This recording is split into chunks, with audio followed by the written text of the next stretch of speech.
আসসালামু আলাইকুম রহমতুল্লাহি বরকাতু।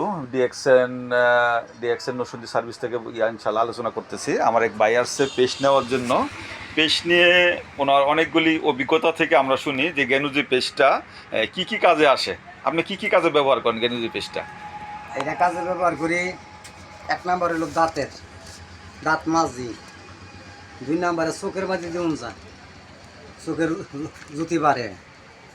তিন নম্বরে মাথা যদি কোনো ব্যথা থাকে মাথার মাঝে দিলে মাথাটা ভাল লাগে।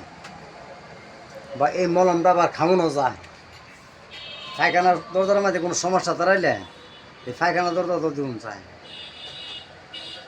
যাক, আলহামদুলিল্লাহ, আমরা শুনে খুশি হলাম। আসলে এটা অর্গানিক একটা পেস্ট, যে পেস্টের কোনো সাইড এফেক্ট নাই। এটা আমরা বিভিন্ন টোটালি 40টা রোগের এই পেস্টটা কাজ করা হয়। এটা শুধু এটা না, অ্যাজমা এবং শ্বাসকষ্ট রোগী আছে, তারা অল্প কিছু দিয়ে এটা খেতে পারবে, কারণ শ্বাসকষ্ট থাকবে না। হ্যাঁ, আর যাদের পাইলসে হয় পাইলপত্র তারা এটা ইউজ করতে পারবে। গ্যাস্ট্রিকের রোগীরা তারা খেতে পারবে। অনেক সময় প্রয়োজন হয়েছে, গ্যাস প্রয়োজন হয়েছে, এরা যদি তারা অল্প একটু খায়, সাথে সাথে যদি ঠান্ডা পানি অথবা কুসুম পানি খায়, তাহলে সাথে তার গ্যাস্ট্রিকগুলো ইনশাল্লাহ দূর হয়ে যাবে। তো সবাই তাহার জন্য করবেন, দোয়া করবেন। উনি নলবাটা থেকে আসছে কষ্ট করে, আল্লাহ যেন ওনাকে সফল করে, আমিন।